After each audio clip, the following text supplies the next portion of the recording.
जय श्री कृष्ण। जय हो, मंगलमय हो। रघुपति राघव राजा राम, पतित पावन सीताराम। महान मंत्र ની મધુરીમાં આપણે કાલે શ્રવણ કરી. આત્મતૃપ્તિ થઈ કે નહીં કહો? આપણા સમસ્ત દેવોમાં ખૂબ જ અધ્યાત્મ ભર્યું છે. આપણા દેવોમાં પ્રાગટ્ય શા માટે છે? એમ કાર્ય શું કરી રહ્યા છે આ દેવો? એમના આયુધો, એમના વાહનો, એમના સ્વરૂપો, એમની પ્રેરણાઓ, એમના જીવનની ઘટેલી ઘટનાઓ, એમના સ્વભાવો, એમની કરુણા, એમના આશીષ શું છે એ આપણા દેવો દ્વારા આપણને જાણવા મળે છે. માં સીતાજીની વાતો કરતાં કરતાં એમને સમજવાની આપણે કોશિશ કરીએ છીએ. પ્રભુ રામજીના પરિવારમાં સ્વયં પ્રભુ રામનો સ્વભાવ શાંતિ, પરમ શાંતિ, નિર્વ શાંતિ, એમનું સ્થાન આપણા હૃદયમાં છે. હૃદય શાંત હોવું જોઈએ, પરમ શાંત હોવું જોઈએ હૃદય. હા, માં સીતા એટલે પરમોચ્ચ સહનશીલતા. સહન શક્તિ જુદું અને સહનશીલતા, આ બંને વચ્ચે ઘણો ફરક છે.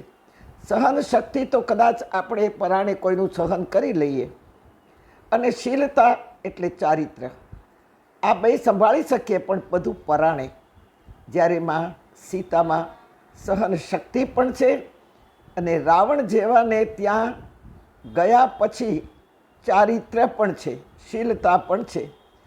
આ સહન શક્તિ ને શીલતા આપણને ક્યાંય જોવા નહીં મળે. હા, દુઃખને પી ગઈ સીતા અને કુંતા. માં સીતા દુઃખને પી ગઈ તો કુંતા પણ દુઃખને પી ગઈ. હા, સીતા અને કુંતા ભારતીય સંસ્કૃતિના બે પિલર છે, બે સ્તંભ છે, થાંભલા છે. તો એ છે માં સીતા અને કુંતા.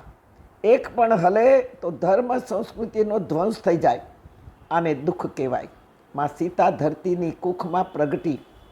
માં સીતાને જન્મ લેવા માટે કોઈની કુખ ના મળી, કોઈનો ઉદર ના મળ્યું, કોઈની યોની ના મળી.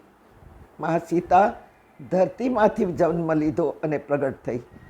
વળી સમર્થ સમ્રાટ અવતારી પ્રભુ રામની અર્ધાંગીની બની. પણ લગ્ન સમયે જ વિઘ્ન આવવાની શરૂઆત થઈ ગઈ. લગ્નમાં બહુ જ મોટું વિઘ્ન આવ્યું. પરશુરામ હા હા કાર મચી રહ્યો અને મારો મારો થઈ રહ્યું. પરશુરામજીએ ક્ષત્રિયોને નક્ષત્રી કરવાની શરૂઆત કરી દીધી. પરણીને ઘરે આવી, હજી પોખણું ચાલુ છે. કુમકુમ પગલાં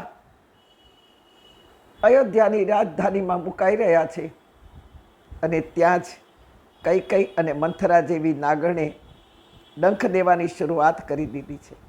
જરા પણ દુઃખ લગાવ્યા વગર પતિની સાથે વનમાં ગઈ. જો ધારત તો કહી શકતી હતી કે હું મારા પિતાશ્રીને ત્યાં 14 વર્ષ જઈશ, આપ જઈને આવો ત્યારે મને લઈ જજો.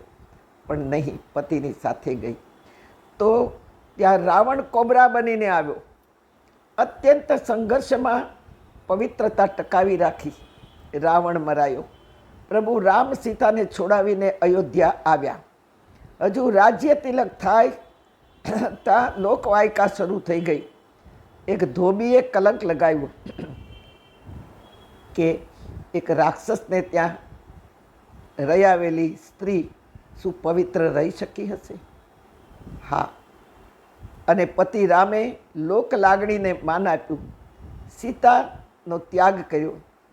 આ જેવી ભયંકર ઘટનાને સીતાએ શાંત થઈ અને અપનાવી લીધી. વાલ્મીકી ઋષિના આશ્રમે 2 રાજકુંવરોને જન્મ આપી ભવ્ય યોદ્ધા બનાવ્યા.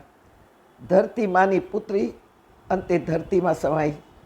નહીં સુખનો સ્વાદ ચાખ્યો, માત્ર આખી જિંદગી દુઃખના કડવા ઘૂંટડા પીતી રહી. માત્ર ક્ષત્રિય કુળ રઘુવંશની સ્મૃતિ આ જીવન સંભાળતી રહી.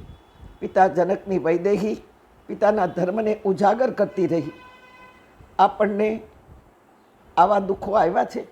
ના, આપણે દુઃખને બોલાવ્યા છે, અને કાં દુઃખો કર્મ અનુસાર આવ્યા છે, અને આપણે ઉઠાવી શક્યા નથી. તેથી માં સીતાએ આ બધા દુઃખો ઉઠાવ્યા, પીધા, અને છતાંય સહન કરતી રહી, શીલ સંભાળતી રહી. આવા દુઃખો આપણે કાં બોલાવેલા છે અને કાં કર્મ અનુસાર આવેલા છે.